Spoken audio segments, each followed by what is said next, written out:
গত ৮ই মার্চ ২০২৫ খুলনায় নানা আয়োজনে আন্তর্জাতিক নারী দিবস পালিত হয়েছে। দিনটি উপলক্ষে সকালে কালেক্টরেট প্রাঙ্গণে দিনব্যাপী নারী উদ্যোক্তা মেলা উদ্বোধন করা হয়।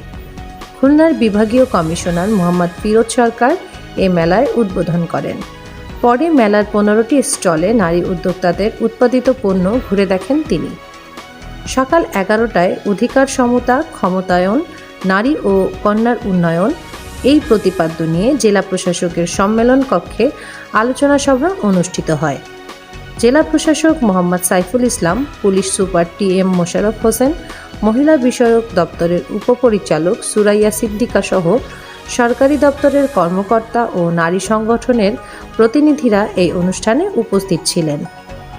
অনুষ্ঠান শেষে বিভাগীয় কমিশনার কুইজ প্রতিযোগিতার বিজয়ীদের মাঝে পুরস্কার বিতরণ এবং মেলার স্টল প্রতিনিধিদের সম্মাননা স্মারক প্রদান করেন।